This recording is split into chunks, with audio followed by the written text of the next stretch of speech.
Boa noite, mestre. Boa noite a todos que vão nos ver no mais um papo da Magazine Crítica, né? A nossa revista aqui, com os assuntos mais relevantes.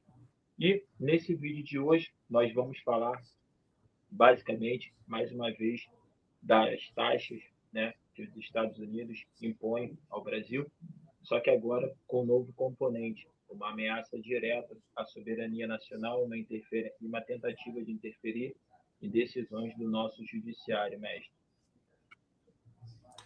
Boa noite, Magno, boa noite a todos. Mais uma vez, a Magazine Crítico está se apresentando aqui num tema muito importante sob o ponto de vista político, econômico e social, né? Ele envolve essas três coisas.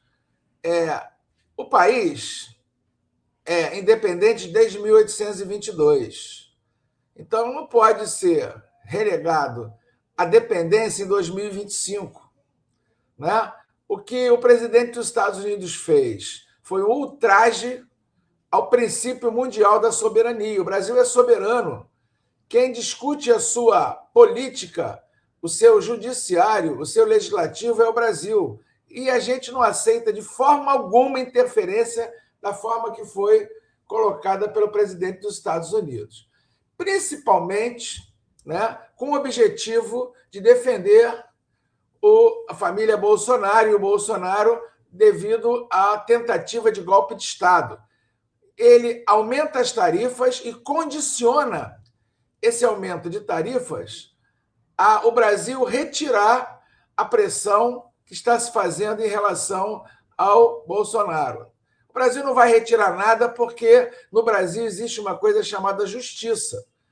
E ele está se baseando, né? Queria também ouvir muito você sobre isso, Magno, está se baseando na realidade dos Estados Unidos, que ele foi inocentado por ter tentado dar um golpe de Estado no Capitólio, daquela confusão que teve lá. Ele não era nem para ser presidente dos Estados Unidos, mas a lei lá é diferente. Lá, aqui é Brasil, aqui não é Estados Unidos. Aqui é Brasil. Aqui é o nosso judiciário, o nosso legislativo, o nosso executivo que detém o poder dessa democracia aqui. E a gente não vai se subjugar, né, se deixar levar por essa condição imperativa que os Estados Unidos estão tentando fazer a partir do seu presidente. E pior ainda, é o réu que está dizendo que tudo será resolvido se o governo aprovar a anistia. Não pode ter anistia para um caso desse, certo? O que você acha, Magno? Mestre, eu acho que aqui tem três dados, né, ou três informações bem relevantes. A primeira é que a gente não pode desconsiderar que essa pressão do Donald Trump tem muito mais a ver também com o ganho de relevância do Brasil no cenário mundial, principalmente a sediar a reunião do G20, né, e agora presidindo os BRICS. Então, o Brasil é presidente dos BRICS e próprio presidente também do Mercosul.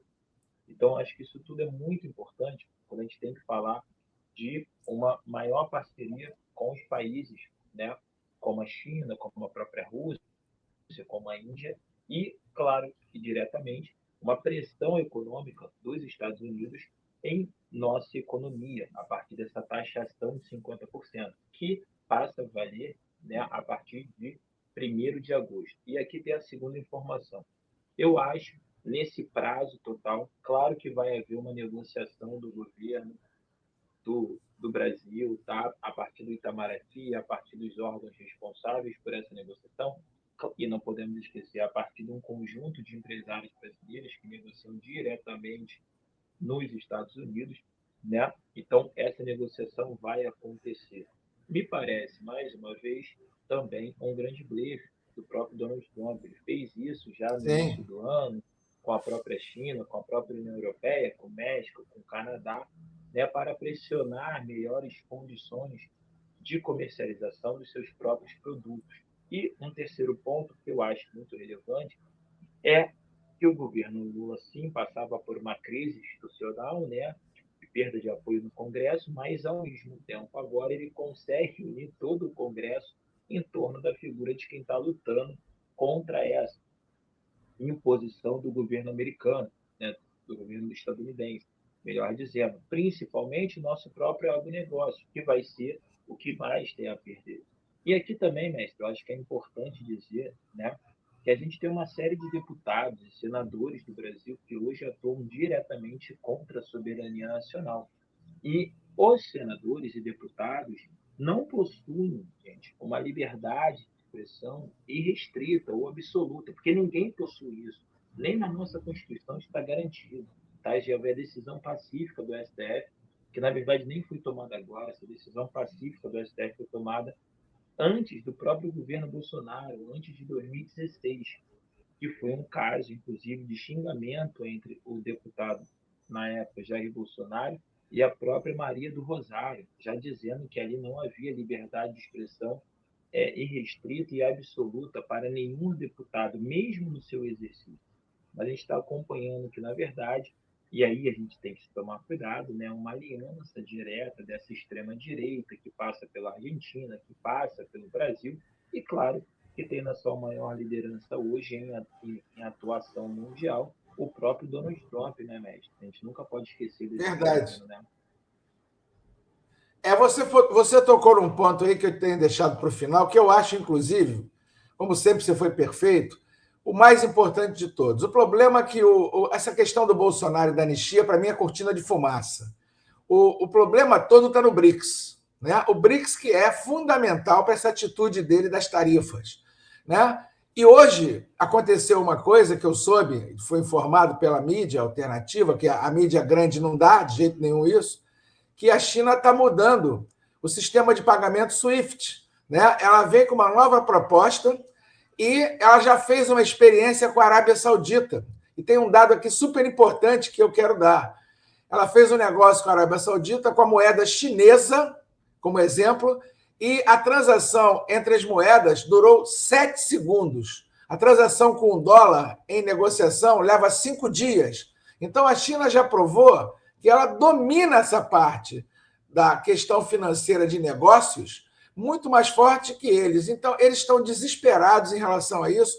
E dentro dessa discussão que o BRICS travou aqui, se discutiu a criação de uma nova moeda alternativa, né, em relação ao dólar. Mesmo porque, né, se a gente analisar, o dólar está falido, literalmente. O que é uma moeda? É o reflexo da economia de um país. Os Estados Unidos está morto com farofa.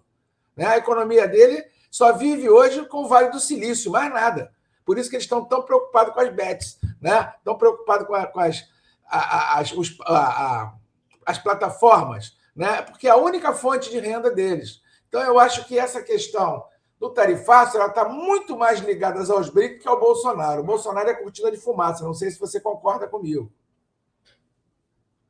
Só para trazer mais uma informação, mestre, sobre essa questão da desdolarização, né, da economia, o próprio BRICS tem um banco, né, que hoje é presidida pela ex-presidente Dilma Rousseff, que é o Banco de Desenvolvimento do BRICS. Né? E é importante dizer que já há 2 anos, a própria economia dos BRICS, né, o conjunto de riquezas geradas pelos países dos BRICS, já supera os países do G7. Ou seja, os BRICS já se mostra, além de ser um novo ator geopolítico global, hoje é o maior grupo econômico global. Né? Então, claro que tudo isso é um império estadunidense, de certa forma, ruindo, e principalmente perdendo o quê? Perdendo a sua relevância de influência no mundo.